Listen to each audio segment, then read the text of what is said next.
Good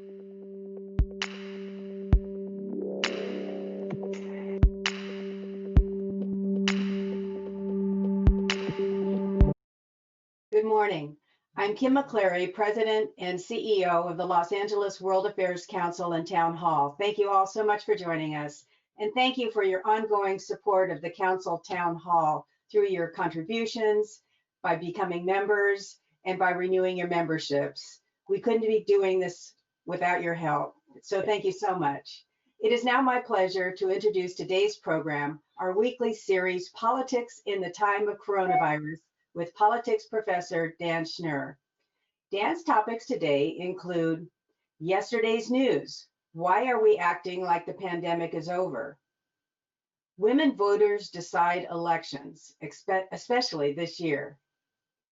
Boom or bust, the economy and the November election.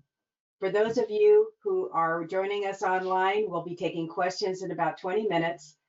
There's a control panel on your right-hand side where you can type in your questions. Jessica DeGanzik, our Vice President of Events, will manage your questions during the Q&A portion of today's show. I know that we get so many questions with Dan's programs. We'll try to get to as many as we can. Dan, it's time for me to turn it over to you. Thank you so much.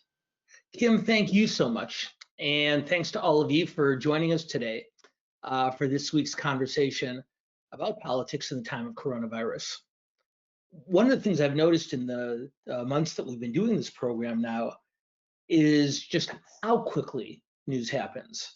I think I always knew that, but I think I'm noticing it a lot more when preparing for a program like this one each week. So for example, we could completely, and we won't, Kim, we could completely scrap the topics that Kim and I agreed to last week.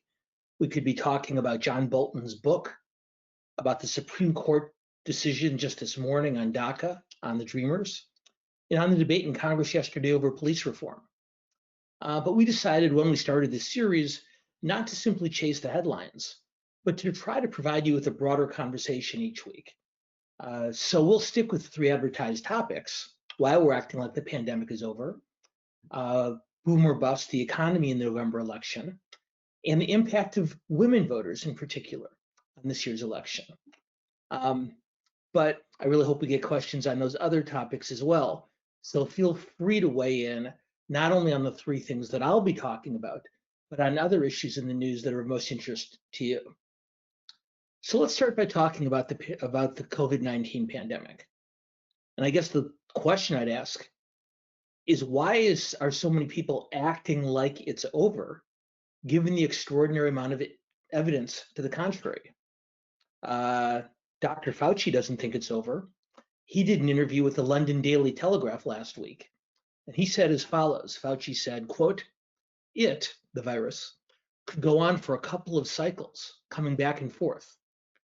I would hope to get some degree of real normality within a year or so, but I don't think it's over this winter or fall. We'll be seeing it for a bit more, unquote. And as I think most of you know, there's growing evidence that we actually are backsliding. The LA Times did an analysis a couple days ago showing that the number of cases are going down in 24 states right now, but getting significantly worse in 23. Here in California, just yesterday, Wednesday, we saw the largest number of new cases in one day since the pandemic first hit earlier this spring. We saw more than 4,000 new cases identified in one day for the first time just yesterday. Now, of course, a portion of that upturn is due to the fact that more tests are being given than ever before. But in many areas, we're also seeing tremendous growth in the proportion, the percentage of positive tests, in the rate of transmissions, and most importantly, growing numbers on the rate of hospitalizations and the shrinking number of available ICU beds. Now, the US as a whole, 24 states going down, 23 states going up, the United States as a whole has pretty much leveled off. Every day, about 21,000 people around the country test positive for COVID-19. And every day, tragically, approximately 800 people die from the virus. every single day. And new forecasts out just in the last few days predict that the nation's death toll will hit 200,000 by late September. So, in an effort to balance between health concerns and economic concerns, those numbers appear to have become the politically acceptable level of disease and death in this country. And no one is happy, of course, about the extent of this devastation. But the pandemic is clearly becoming much less of a fixation, much less of a focus for many of us. There's considerable evidence, growing evidence, as to the shrinking of public interest and the weakening of public resolve. The American Enterprise Institute did a poll a few days ago that showed that 58% of Americans want public officials to take all necessary steps to ensure the public is safe, even if it means keeping businesses closed. So 58% of us say that the government should do whatever they can to keep us safe, even if it means keeping businesses closed. 58% say that they want that. Back in March, that number was 78%. So in 3 months, we have seen a 20% drop off in the number of Americans who do think that keeping business closed is worth the risk to our health. In the same American Enterprise Institute poll, 41% support business reopening, even if it means putting some people at risk, essentially the flip side of the question. Back in March, only 22% were saying that. So in other words, the disease isn't going away, but we're getting restless and we're getting impatient. Now, we might be restless, we might be impatient, but we're not clueless. Other newly released polling shows that 8 in 10 Americans are worried about the likelihood of a second COVID-19 outbreak later this year, although apparently not worried enough to do anything to minimize its likelihood. We're also seeing resistance in this polling. We're also seeing increased resistance to what another shutdown would bring. And roughly 1/3 of those surveyed said that they would not abide by a second round of 14-day self-quarantining if it were required. 1/3 of us, if the government said you have to stay home, 1/3 of Americans would simply reject that order, even if it were mandated. So that's national public opinion polling. Claire, if we can, let's put up these questions and ask our own group what they think about all this. So the first question for all of you is, what do you think is the likelihood of a second COVID-19 wave later this year? And we'll ask you to select one of the following. 1, little or no chance. 2, possibly but not likely. 3, probable but not definite. And 4th, absolutely certain that there will be another outbreak later this year. So as always, we'll ask all of you to weigh in with your answers on one of those 4 options. And then what we'll do is we'll compare your answers, as we always do, to those of the broader electorate nationally as a whole. So Claire, when we have those responses, let's go ahead and put them up. That was fast, nicely done. So 1% of you say that there's little or no chance of a second wave later this year. Only 2% say positive but not likely. Wow. 46% say a second wave is probable but not definite. And 52%, more than half, say this is absolutely certain. So my math isn't great, but 98% of you believe that it's more likely than not that we'll face another wave of this pandemic later this year. And so let's go to the second question, Claire. And I'm going to ask this question, not of you, but I'm going to ask you to give me your best estimate, give us your best estimate as to how the people you know, the people you socialize with, who you know in your daily lives through work, through friendships, through family, do you think the people you know would abide by another 14-day quarantine if it were mandated? Number 1, few of the people I know would abide. Number 2, roughly half of the people I know would abide. Number 3, most of the people I know would abide by another 14-day quarantine. And fourth and finally, everyone I know, all of the people I know, would abide by another 14-day quarantine if it were mandated going forward. Now, what we've seen just in the last few days is a growing number of local and state governments that are moving back to mandate the use of masks when we leave the house after a lot of relaxations around the country. But let's go ahead and look at your answers to this question also, if we have them ready, Claire. So this question is not about you, but even about the people you know. You say that 3% of you say that very few people you know would abide by another quarantine. 22% say roughly half the people you know would abide. 61% say most of the people you know would abide, which means we have a very socially responsible social circle that many of us traffic in. And 14% say all of the people I know would abide. So on one hand, that's really good news. 75% of us think that most or all of the people we know would respect another quarantine order. But of course, the flip side of that is 1 out of every 4 people, even in our circles, would not abide by that quarantine order. And that's something I think you'd agree that is a cause of tremendous concern if the threat is going to reemerge, as so many of you believe that it will. So let's go on. Let's go on to the question about the economy, and we'll come back to talking about women voters in just a minute. Because essentially the question about reopening, as all of you know, is a balance between health concerns and economic concerns. So as more and more Americans are ready to open up, let's take a couple minutes to look at the state of the economy as it exists 3 months into this challenge. And the overriding question that policy experts, government officials, economists, and all of us are asking, the main question at hand here is, will the recovery be a V-shaped recovery that comes almost immediately? Or will it be an L-shaped recovery in which we linger through economic difficulties for some time before a recovery ultimately does kick in? Now, the good news, as some of you may have seen, is that retail sales, one of the most reliable economic indicators we have, is that retail sales went up in May by more than 17%. And that almost makes up for the losses that the retail industries suffered in April.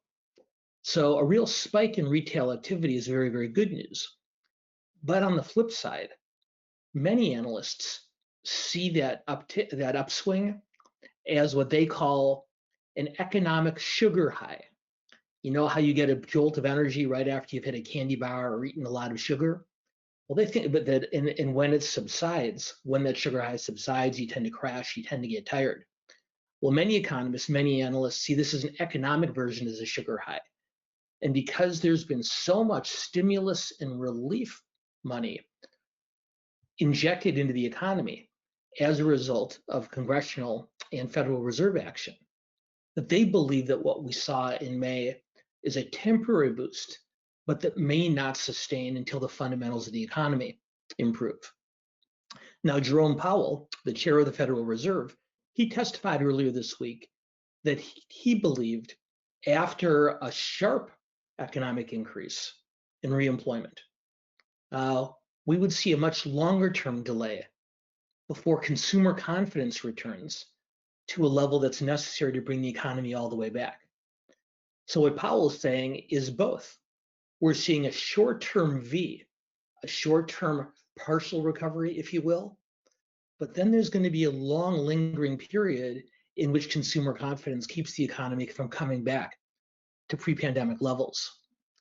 Powell also predicted that the delay in restored consumer confidence would have its most intense impact on small businesses. And he believed there'd be a large amount of small business failures even as the broader economy begins to recover. And he also predicted increased increased income inequality even as the recovery kicks into gear. And we'll talk about both of those topics, about small business and about income inequality in another one of our sessions in the next week or two. But for at least today, what we're hearing from the chair of the Fed is a short V a short-term jolt upwards, followed by a pretty long L. In other words, a very long and slow recovery. And the truth is, especially with experts weighing in on both sides of this equation, we don't know yet. Because of course, we've never faced anything like this before, at least not in the modern era. And the underpinnings of the economy, of society, certainly of technology, are much, much different today than in 1918. So we don't know. We don't know is not a very satisfactory answer. So let's instead concentrate for just a minute on what we do know. And what do we know about the trajectory of the economy going forward? We know three things. Number one, as we've discussed before, we know that Trump knows that he can't get reelected if the economy is getting worse. That's, of course, why the president and the administration have been pushing so hard for an aggressive reopening strategy. Number two, we know that in almost every public opinion poll, voters still give Trump higher marks on who they trust to handle the economy over Biden. Biden leads Trump on almost every other policy indicator in terms of trust and confidence, but on the economy, by a very small margin, albeit, voters still think Trump is better equipped to handle the economy going forward than Vice President Biden. And third, we know that the economy won't be back to full strength in November, but that by then it may be on an upward trajectory, particularly, although that's still somewhat unknown given the timing of the second wave of coronavirus we talked about earlier. But I think we can say with some confidence that one, the economy won't be all the way back by November, but it may be making some progress on that L-shaped recovery. So what do we have here as the economy relates to the election? What we have is that Donald Trump hopes to have a selling point come November. That things are getting better, even if they're not all the way back. And Joe Biden's counter, of course, is to argue that the reason the economy is so bad and needs so long to recover is because of how badly Trump mishandled the virus. So let me put a question to all of you, not on your preference about Biden or Trump, but Clara, if we can put up the third question. And as you'll see here, we're not asking whether you prefer Joe Biden for president or whether you prefer Donald Trump. We're not asking if you believe that Biden or Trump is better equipped to lead us through economic recovery. What we're asking you instead, as you can see, is if the economy is still in a recession this November, but improving, but moving upward, will that, one, help Biden, two, help Trump, or three, have no impact on the campaign one way or another? And what I hope you'll do when you answer this question is put aside your own personal feelings, your own partisan allegiances, and answer this question based not on what you hope will happen, but what you think will happen. So if the economy is not recovered but recovering, and Trump makes the case that we're heading in the right direction, and Biden makes the case that it's Trump's fault, we need a recovery to begin with, what do you think the impact is? And so, Claire, can we put up the answers to that third question? Well, look at this. 32%, roughly a third, a little bit less of you, think an improving economy helps Biden. 49%, almost half of you, think that an economy that's still in recession, but moving in the right direction helps Trump. And 19%, a little bit less than 1/5 of you, think it will have no impact. But by a pretty notable margin, an economy that's not back, but heading back, you all think helps the president. Very, very interesting. So let's go on to our third, topic now. And then in just a few minutes, we'll open it up to your questions. So if you haven't had a chance to yet, by all means, please send your questions to Jessica, and we'll do our best to answer as many of them as possible with the time that's remaining. So let's talk for just a few minutes about female voters in this election. Because generally speaking, what we know in American politics is that women voters decide elections. But this year, that might be even a more important and a more accurate truism than ever. So I'm going to share some polling information with you. In most public opinion polls, as I think you've all seen in the news media, Joe Biden at this point has opened up what appears to be a fairly healthy lead over Trump. 10 points, 12 points, as high as 14 points, depending on the poll that you look at. Now let's talk about the gender gap. In most of those polls, Trump is leading by a margin outside the margin of error, is leading with male voters by between 6 points and 8 points. In most polls, Trump is leading among male voters across the country. But among female voters, the most recent CNN poll has Biden winning female voters by a margin of 60% to 36%, a 24% margin for Biden, which is almost double the margin that Hillary Clinton enjoyed in the last pre-election polls taken in 2016. This would be the biggest gender gap in modern history, slightly larger than the gender gap that Lyndon Johnson enjoyed over Barry Goldwater in 1964. No other election is even close in terms of the scope of the difference between male and female voters. But let's dig a little bit deeper into those poll numbers. Now that we see that female voters are supporting Biden in very large numbers, let's examine which women are supporting Biden. Now, not surprisingly, the former vice president is leading among non-white women, women, African-American and Latina and Asian Pacific women. Biden is leading in that category by a 59-point margin. Almost 80% of women of color in this country say that they're going to vote for Biden for president. And that's roughly the same margin that Hillary Clinton enjoyed over Donald Trump 4 years ago. Among white women with a college degree, Biden is winning by a 28-point margin. Still just a huge, huge difference. And that too isn't that different than the advantage that Clinton had over Trump in 2016. Now, we know that one of the pillars of Donald Trump's political success has been his ability to attract support from white working class voters. And of course, as most of you know, the term working class in the 21st century has become a polite way of saying he or she didn't go to college. So white voters without college degrees have been part of Trump's political base from the beginning. White men without college degrees, well, they voted for Trump by a 50-point margin over Clinton 4 years ago. Today, he's leading that group by 47%, so almost completely even. But among white women without a college degree, in 2016, Trump won that voter group, white women without a college education, by 23 points. This year, he's still winning among that group by only 4 points, within the margin of error. So we've seen a shift of 19 or 20 points toward Biden among that very specific voter group, white women without college education.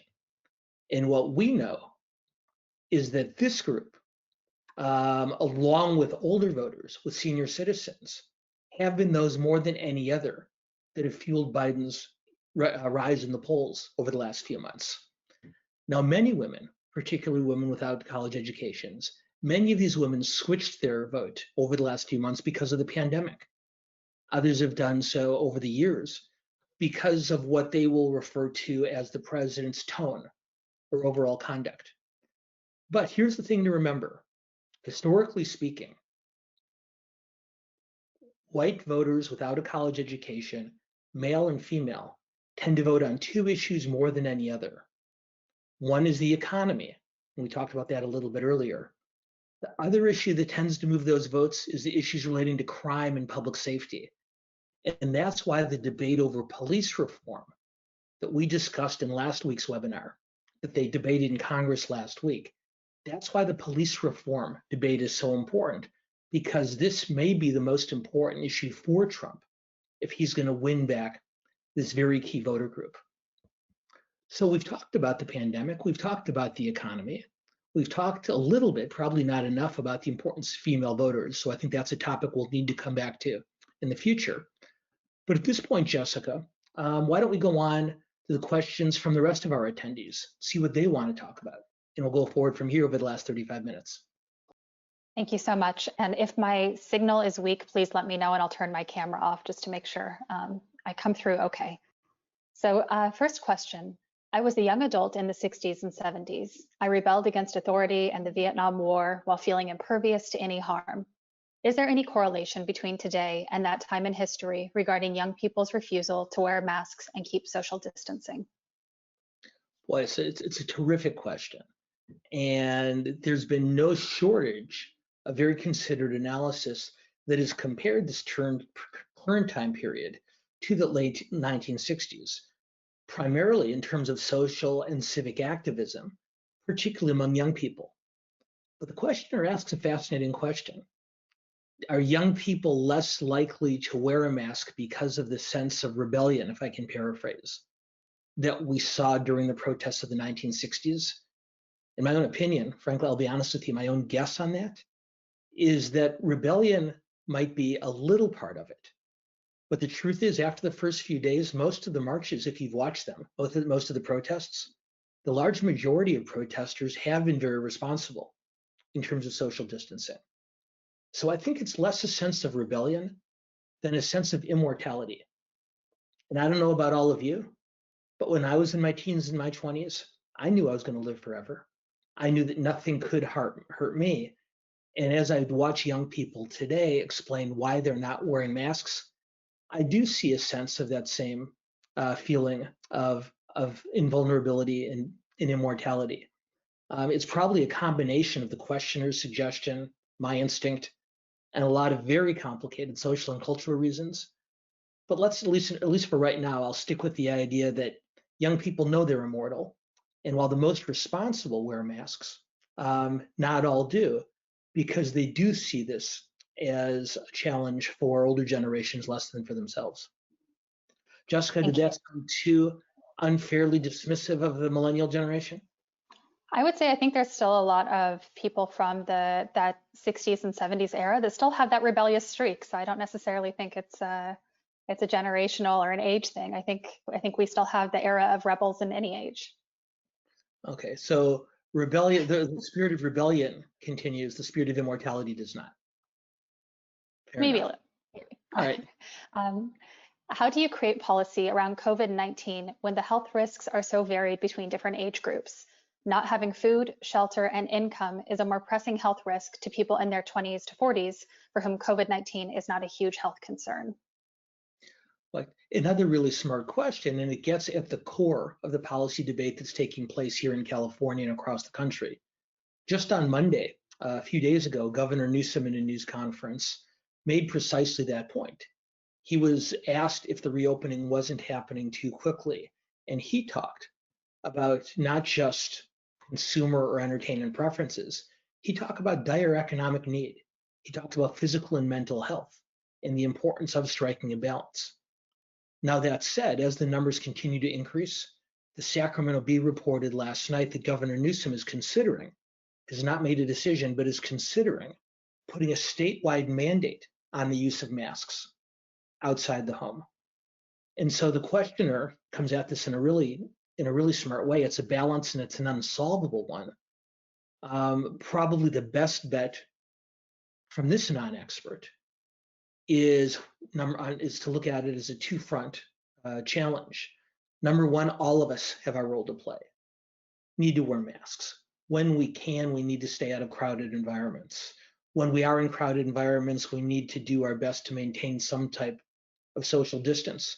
And if you notice, the largely peaceful protests this last weekend around the country were marked by organizers making continued pleas and offering continued reminders to the protesters to maintain social distance.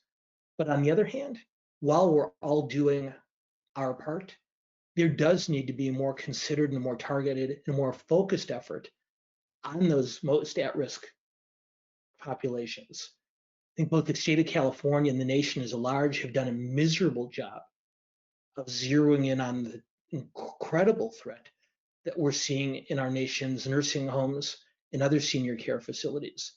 And that's not to suggest that we shouldn't care about schools and other places where young people congregate, but we really do, even while everyone of every age tries to do their part. I believe that local and state government, and federal government, of course, as well, need to focus much more of their efforts on not only the most at-risk populations demographically, but on those living situations that put people most at risk. And while there's certainly a lot of people in low-income communities living in too crowded circumstances, the nursing home and senior care centers are a sector that need much more attention and much more priority than they've been getting. Thank you. If young protesters don't vote, who will that help or hurt? If young protesters don't vote, who will that help or hurt? Well, that's a much easier question than the first two.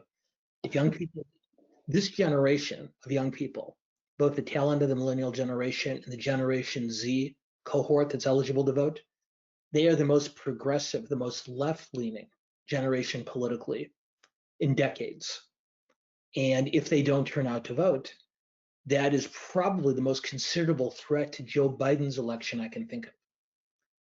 It shouldn't be lost on us that as we've been watching the protests over the last few weeks, those protests have been disproportionately occupied by young people and by voters from minority communities, which are the two groups that make up a key core of the Democratic base, who are notably unenthused about Joe Biden's candidacy.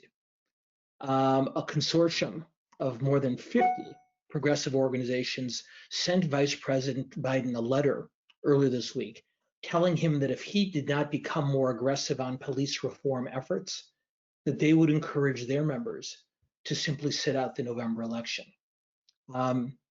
If young people do decide that marching needs to be followed by voting, then Biden probably gets elected president. But if young people and individuals from minority communities decide that it's not worth voting in November, then it's just as likely that Vice President Biden faces the same fate that Secretary Clinton did 4 years ago.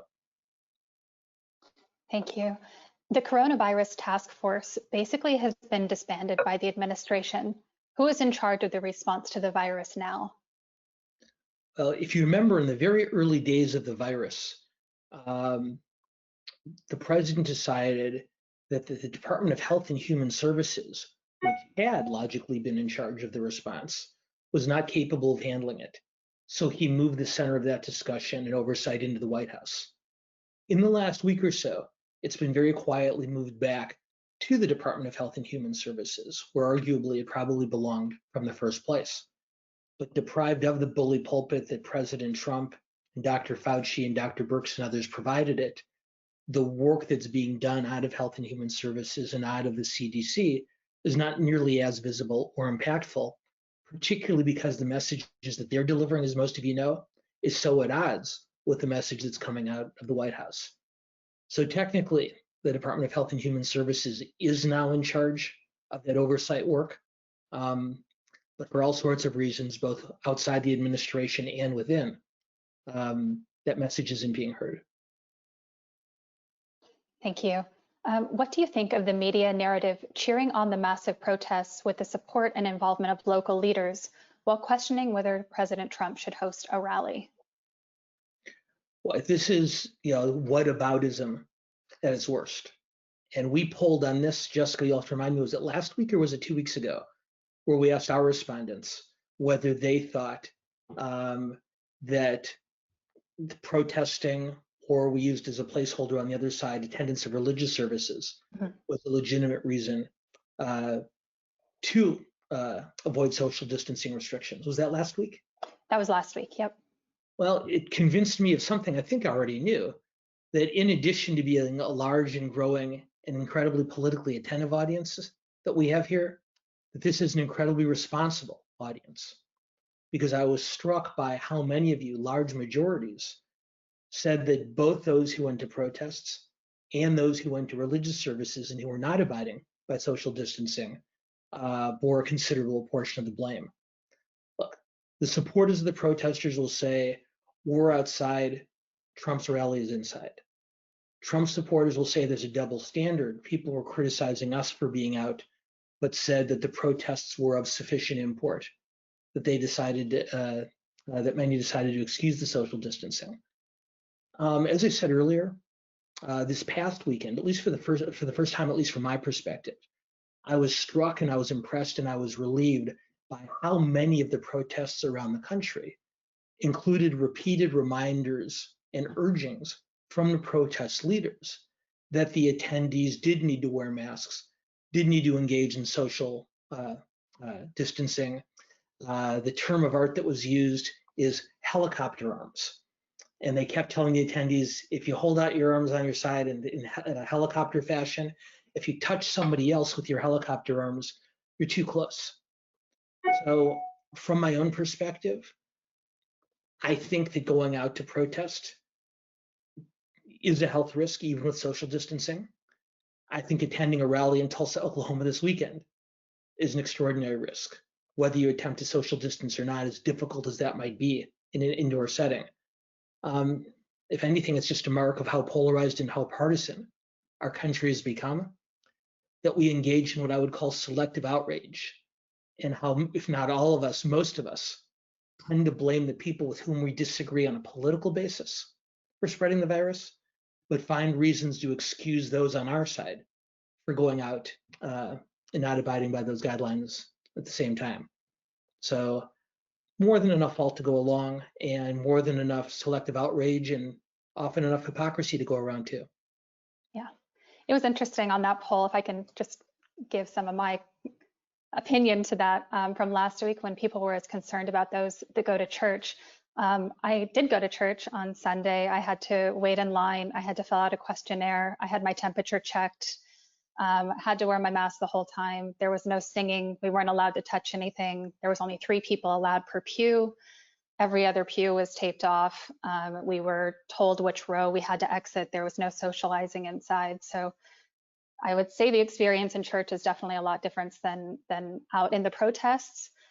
So I know that the churches are really trying to do as much as they can to keep people safe while still being able to practice their faith.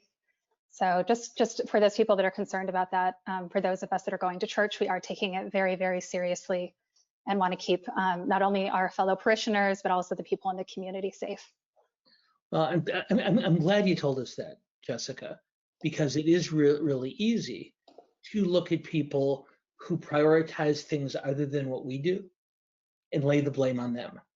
Right. Yeah, I've not gone out and protested, but I understand the motivation that many felt to make a physical stand in person on behalf of social and racial justice. I've not attended religious services since the onset of the pandemic, but I understand that fulfilling religious and spiritual imperatives are just as important for many as the social justice and racial justice imperatives are for the other. I think if everyone's as careful as you and your fellow parishioners, maybe we can't find a way to navigate through this. So thank you. Yeah, and we are talking about the issues regarding social justice and how within our framework of going to church and practicing our faith that we do need to support what the protesters are fighting for. So just a little insight there. No, thank you. It's very helpful. And of course, this leads into another discussion, which perhaps we can have at some point over the next couple of weeks, about schools and education. 2 of the universities that I teach, both the University of California, Berkeley, and USC, have both recently announced their plans for fall semester, some blended mix of in-person and digital education. And of course, the stakes for K through 12 are even greater. And as public and private elementary and secondary schools around the state and around the country try to figure out how to balance our children's educational needs with providing for their health safety, is going to be an incredibly difficult public policy and cultural and social challenge. So we'll definitely set aside some time for that conversation in the weeks ahead as well. But in the meantime, in the meantime, thank you. What would other economic metrics be more meaningful than GDP growth? I'm sorry, again, you cut for a second, cut out for just 1 second, Jessica, can you repeat? Of course. Would other economic metrics be more meaningful than GDP growth? Well, I think relying on any single economic metric is a little bit dangerous. Whether it's growth in the gross domestic product, whether it's the stock market, whether it's the unemployment rate, whether it's retail sales, whether it's the closure or opening of small businesses, each one of these data points gives us another aspect of the overall picture. And just like I wouldn't want to grade one of my students based on a single assignment or a single quiz, I want as much information as data as possible. Just like I wouldn't judge a basketball or a football player on one single statistic, I'd want to measure them on a range. I think several of the data points that I mentioned, as well as any number of others, are necessary. And while GDP is important, I think we'd be making a profound mistake to over-rely on that one single piece of data, just like we'd be making a mistake to rely on unemployment or on retail sales or any other factors I mentioned a moment ago. So the more information and the broader range of information and input, the easier it is to make come to a considered set of conclusions. Thank you. The next question, Professor Schnur, what do you think about the prospect for increased voter participation in November, especially in the urban areas and swing states like Florida, North Carolina, Pennsylvania, Wisconsin, and Missouri? Well, so this is a variation of a question we discussed earlier. And the more specific question earlier was about young people, but this question is a really smart one about broader political participation. And for those of you who participated in these webinars in the past, you know that one of the things that I come back to most frequently is that even while Joe Biden's lead in the polls continues to grow, it's still very clear that Trump's political base is much more motivated to turn out on election day than Biden's. A lot of that is young people who are not Trump supporters, but are not particularly motivated for Biden. We talked earlier about voters from minority communities. While Vice President Biden enjoyed tremendous support from African American voters in the primary, he lost the Latino and Latina cohort by large margins to Bernie Sanders, and he's currently running behind where Hillary Clinton was with Latino voters in 2016. And then, of course, there's a range of other progressive voters, those who supported Bernie Sanders or Elizabeth Warren, for example, in the spring, who are still fairly lukewarm. Years and years ago, when I first got involved in politics, as many of you know, I was a Republican for many years before I became a no party preference voter several years back. And when I got involved for the first time back in the 1980s, the people I worked for on Republican campaigns believed that a large turnout would work to Republicans' benefit because they believed, and in retrospect correctly, that the more voters who turned out would do so in support of a Reagan agenda versus one forwarded by Jimmy Carter or Walter Mondale or Michael Dukakis. And as time has changed, one of the disappointments I have in my former party is while I still agree with Republicans on some issues and agree with Democrats on others, is many Republicans, not all, but many Republicans tend to have become much more wary of increased voter turnout. And I think one of the things that will mark a Republican renaissance here in California and elsewhere is when the party's leaders develop the type of confidence that we saw among Republicans in the Reagan era, that a broader voter turnout is not something that works to their detriment, but works to their benefit. But here in 2020, it does appear for the most part, with certain exceptions, that a larger turnout does work toward Biden's benefit. And in those swing states that the questioner raised, it's absolutely critical for his goals. Thank you. How could a court possibly preclude publication of the Bolton book, since it already is in the hands of so many and will be the subject of a detailed interview on ABC this Sunday? Okay. Well, the question, and I think all of you have read over the last day or so about the impending release of former National Security Advisor John Bolton's book about his 17 months in the Trump administration. And although the book is not formally going to be released until early next week, Bolton or his allies clearly provided portions of the book, if not the entire book, to reporters from a number of news organizations yesterday, who published some very explosive stories over the last 24 hours about Bolton's allegations about Trump on a number of fronts.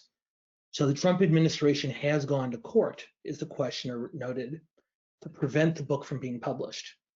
At this point, Jessica, preventing the book from being published from a practical standpoint is absolutely meaningless, because so much of the information in that book is already out and in the public square. And Bolton clearly timed these interviews and these leaks intentionally to make sure that even if the Trump administration was successful in keeping the book from being released, that his feelings about his experience would become part of the public discussion. Over the years, not just as president, but before, it's worth noting that Donald Trump has heavily relied on the courts when facing adversarial circumstances.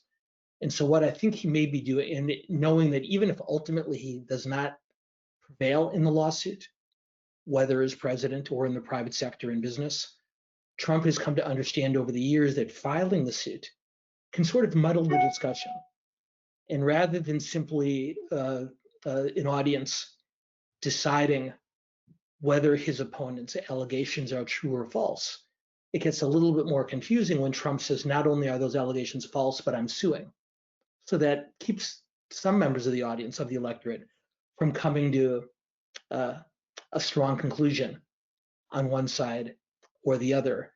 And so I suspect that the lawsuit that's been filed to stop the book from publication is less about keeping the book from coming out, but something that the president and his allies are doing to motivate his base and to reassure them that just because this man Bolton is making these charges doesn't mean they're true, and that he, the president, and his allies still in the administration disagree with them vehemently.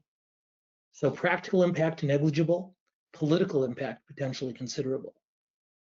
Thank you. This questioner asks, I attended American University with Dan and would like his opinion on how national protesters will impact the election. And somebody also asked if there were any polls yet on whether the protests combined with riots have helped or hurt Trump on a net basis. Well, there's, aside from the fact that there's somebody who went to college with me on this webinar, which means our average age, Jessica, is a lot older than I thought that it was.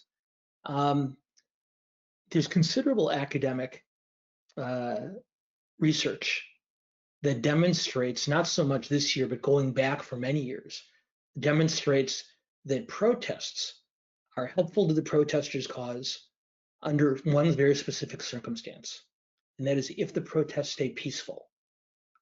When a protest results in violence, it actually has a counterproductive impact on the protesters' goals. And so if you and I, Jessica, go out to protest on behalf of more membership in LA World Affairs Council Town Hall, absolutely. If we're as good and smart in our messaging as I think we would be, we would probably grow the membership. But if we went out and marched on behalf of this organization, and for some reason the march ended up turning violent, the organization would probably lose membership, and Kim would probably kill us both. So on a much more serious note, in these current protests, those first nights of violence, I think, had the potential to really boomerang, to cause a backlash against the reform goals of the protesters. But because the protests since then, not entirely, but for the most part, have maintained peaceful, what we are seeing is a gradual building of support for at least some of the protesters' goals. So it's not about a protest, it's about how it's conducted. Thank you. Several people are asking about Biden needing to announce or name his VP pick, and also if it would help if he described or let us know who his key cabinet nominees would be. Okay. So two separate questions, both good ones, and I'll take the second one first because it's easier. I can't imagine Biden naming a lot of cabinet members now, just because most of the people who he would name to a cabinet are not names known to large majorities of American voters. So there's not a huge upside for him to get that specific. And when he does name someone, anyone he names to any position has supporters. Anyone he names to some position has critics. And for Biden in particular, trying to balance the needs of the progressive base of the Democratic Party with an equally important need to reach out to swing voters. Every progressive he names to the cabinet creates problems for him in the political center.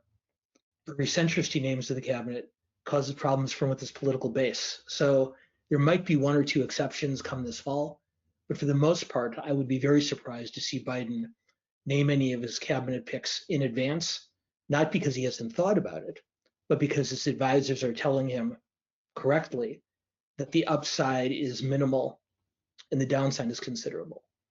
Now, the great exception to that, of course, is the naming of his running mate. We've talked about this on this program before. And although, as I've mentioned to all of you before, because I don't talk to Joe Biden or Jill Biden, anything I offer really is conjecture. But it's also clear that there are leaks coming out about the vice president's thinking from people close to him. And in addition to his promise earlier in the year to name a woman as his running mate, more and more of the whispers coming out of his campaign, whether they're accurate or not, is that the events of the last few weeks make it much more likely that he would name a woman of color as his running mate. And in particular, if you were to consider an African-American woman, there are about 5 or 6 who received a great deal of speculation. My own feeling, and some of you might get angry at me for saying it, is that Stacey Abrams, the candidate for governor in Georgia in 2018, barely defeated, is probably not likely to be picked. And that's not a criticism of her, but just a recognition that Biden himself has made it very clear he wants a running mate who he believes is prepared to be president on day one of an administration, both given his own experience in the Obama White House and given his age. And while Abrams is impressive in all sorts of ways, the highest office she has held has been that of state legislator. And I think that might be a bit of a reach. We've talked about Susan Rice in the past, the former national security advisor to Barack Obama. And while she's very well respected in many circles, she's never run for office before. And so that might be something that gives Biden hesitation. The 3 African-American women who get the most attention are Senator Kamala Harris from here in California, who appears to have become a frontrunner. And the other 2 are Representative Val Demings of Florida, the former police chief of Orlando, Florida. And most intriguing to me is the mayor of Atlanta, Mayor Keisha Lance Bottoms, who I think many observers believe has navigated some of the challenges in her own city over the last few weeks in an admirable way. Special hat tip to my friend Steve Nissen, who very politely pointed out to me last week that I had been referring to the junior senator from Nevada, Catherine Cortez Masto, incorrectly over the couple of times I've referenced her in the past. She's one of the most prominent Latina elected officials in the country and has announced, though, that she does not want to be considered to be his running mate. And so Governor Lujan Grisham of New Mexico is probably the most prominent Latina in the country who might be considered, and Senator Tammy Duckworth of Illinois, probably the most prominent Asian Pacific woman in national Democratic politics. So I'm not brave enough or stupid enough to make predictions. And thanks to Jessica and her friends, I have a mug to prove it here. No to predictions, yes to coffee. But those are the names that, as we've talked about before, are getting the most attention. Thank you. Do the women preferring Biden care that much about the economy improving, or other social issues, or do other social issues matter more to them? Well, it's a very good question, and it allows me to go back and specify a point that I made earlier. So when we were talking about female voters, if you remember, we zeroed in on a specific cohort of female voters, white women without a college education. And while white women with a college degree tend to put a higher priority on social and cultural issues, just abortion rights, marriage equality, environmental protection issues, for white women without a college education and who tend to be more working class or lower middle class, the economic issues and public safety issues really do tend to be paramount. So there's a little bit more of a split on the social issues between the female voters that we're talking about, but economic and crime issues really do tend to be the deciders. And this is something that we'll talk about in much greater detail in future conversations. Thank you.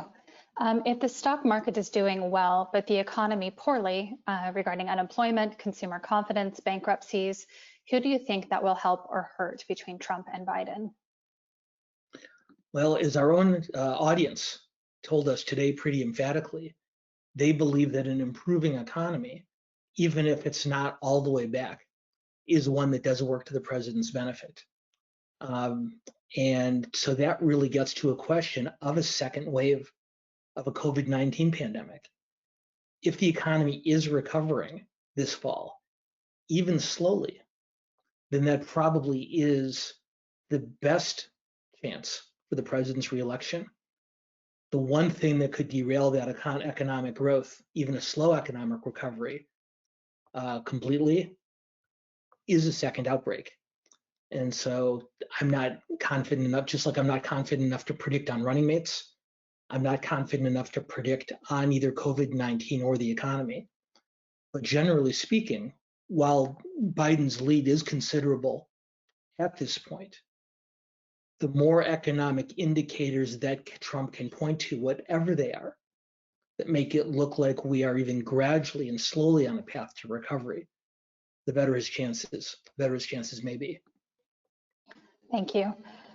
Given the persistence of deep-seated emotional feelings about women in leadership roles, despite all the gains women have achieved over the last 50 years, also given the older voters vote more than younger, do you think there is a chance that naming a woman running mate might work against Biden? I don't think it will. There is a longer conversation that we can and should have another day about both the additional challenges that female political leaders face and the opportunities that are presented to them. And if I can briefly, I'll recommend a book to all of you who find this an interesting topic. Ann Kornblut, Kornblut, the former political editor of the Washington Post, wrote a book about 10 years ago that still holds true today called Notes from the Cracked Ceiling. And Notes from the Cracked Ceiling by Ann Kornblut is the best book that I've ever seen that talks in particular about Hillary Clinton's campaign in 2008, about Sarah Palin's campaign for vice president that year, and about a number of other individual female political leaders and how they navigated the particular challenges that a woman in a leadership position faces. But I don't think that in 2020, 12 years after Hillary Clinton's first campaign, 4 years after her second one, that a female running mate would cause much political harm for Vice President Biden, if only because the overwhelming majority of people who might be predisposed to vote against a woman on the ticket are probably not going to vote for Biden anyway. Jessica, if I can do this, if I can take moderators, hosts, whatever I'm called, prerogative for a minute or two before we hand this back over to Kim, what I'd like to do is just take a moment for a personal note. As I think all of you know, this Sunday is Father's Day. And so I want to take a minute, if you'll excuse me, to give a shout out to Rob and to Tessa, my stepson and stepdaughter, who are two of the most amazing young people I know. And they are not just smart and fun and fascinating and generous and kind, but they were brave enough to give me permission to marry their mom. And so I want to pass on my love to both of them. And I also want to give an equally heartfelt shout out to my own father, the Trotskyite. My dad and my stepmom watch these webinars every week from their compound in Madison, Wisconsin. And my dad is still the smartest man I've ever met, even if he's not always right about everything like he thinks he is. And so I hope all of you can celebrate Father's Day this Sunday too, if not in person, then online. And so with that, I'll turn it back to Kim. What a perfect ending, Dan. Happy Father's Day. Happy Father's Day to everyone. And thank you for your factual analytics. It helps so much for us navigating all these complicated issues. So we can't wait till next Thursday. Dan will be back every Thursday at 11 o'clock for politics in the time of coronavirus. Can't wait. June 30th, we also have Dr. Richard Haas, President of the Council on Foreign Relations. That will be moderated by Doyle McManus, who is the Washington columnist for the Los Angeles Times. So please visit our website at lawac.org to see how you can register for Dan's events and all of our other upcoming programs. Make a donation or become a member. Please stay safe, stay informed, and see you all next week. Thanks, Dan. Thank you, See you Kim. next week.